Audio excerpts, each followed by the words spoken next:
share a little bit today about a couple of things. One, how I like to structure my classes and my training, and two, about how you can get the most out of your training. So the first thing that I like to do in class, get the blood flowing.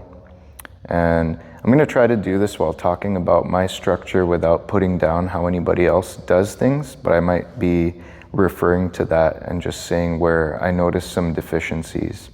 So I like to get people moving. I like to get the blood flowing. I like to do a little bit of strengthening exercises in the beginning as well to just reinforce the types of muscle groups that we're going to be using, which in Jiu-Jitsu is a little bit of everything, but especially there's a solid focus on warming up through the knees with strengthening exercise, the hips, the shoulders, right? And then also priming us for some more Jiu-Jitsu specific movements.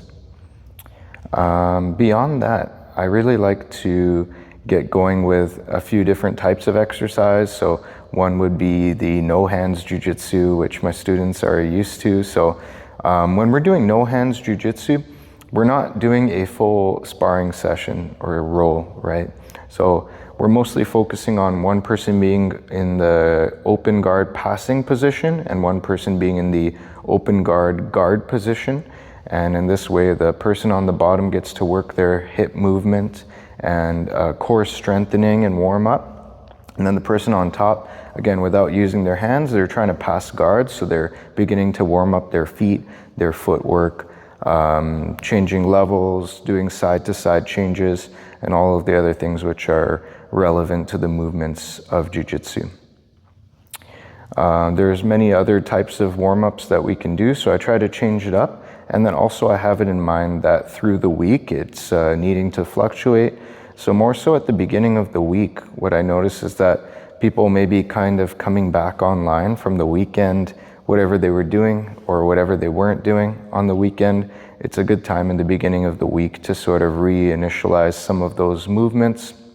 So a bit more of a standard warm-up workout is there.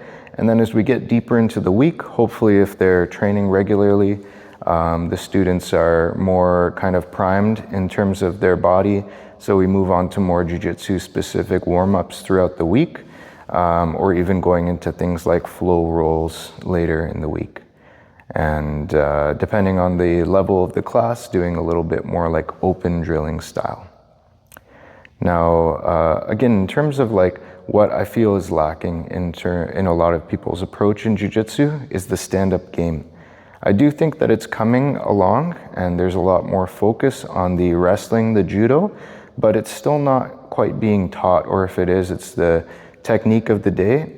Instead, I like to make sure that each day that we come in and train, we're doing at least one stand-up technique, whether that's a takedown defense, or even we'll drill like some guard pulls and how to do it in a controlled and controlling way. So that would be the next stage. And then just like any other class, we're going through specific techniques of the day. I do believe that there's a good value in doing specific sparring before regular sparring, where we are focusing in the position that we've worked on the day. And then, yeah, of course, there's regular sparring. And this will, again, depend on the level of skill in the class, as well as the time allotted. But we could roll anywhere from half the class to the last quarter of the hour of class. And now, just thinking about how to make the best use of your time, your training. So one thing that I see far too often is that people will do as they're told and then stop or look around or get distracted or get social in their time of training.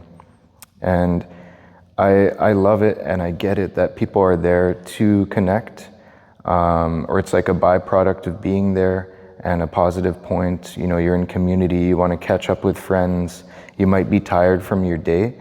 But what I love to see is students trying their best, putting forth very consistent effort, steady effort through the hour of training. It's a very short part of your day proportionately.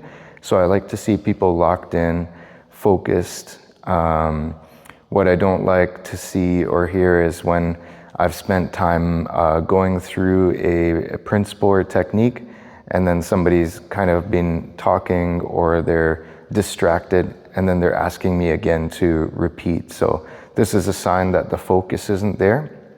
So what we want to do is really spend this hour as a meditation and really make a break from the day, and also take that social sort of aspect. And you can connect with people in jiu-jitsu. That's great. That's what I love about training as well. However, when it takes away from the focus and getting in quality reps, that's what we're there for. And there's going to be always time afterwards to connect, to catch up about life. And to that point, you know, just check in with yourself. Do you, if your teacher says do 10 reps on each side, and you do them quickly, you kind of do them like, all right, 10, done. And then you're kind of looking around, talking. This is definitely not a great use of time. So I like to see when people are going beyond, or they make maximal use of the time. So I was always somebody who, you know, not to say I'm perfect, but I do know that in this particular area, if I was in class and I'm assigned a certain move, my body is not going to stop moving and doing the jiu-jitsu with my partner until our professor brings us back and we move on to the next thing, because that hour is very important capital. So yeah, I just really encourage presence on the mat, effort, and notice how it's not about you have to accomplish such and such. So we all know that we're in different levels. However, a brand new white belt can put in just as much effort and focus as a black belt, and that's where the ground is really level, right? So it's about what you bring in, and sometimes also what we see is people will over-rely on maybe the skill or baseline skill they've built to that point, and they're just kind of chilling, whether that's in drilling or in rolling, and that's not the type of attitude we want to have as martial artists, or at least that's not the type of attitude that I want to cultivate in the martial artists who are training with me. All right. So yeah, I hope that this video helps to give a little bit of insight into how to get the best out of your training, how I like to construct my classes and why. And look out for the next one. I want to give more insight in a further video about how you can maximize your time off the mat as well to continue growing your jiu-jitsu. All right, thank you for tuning in.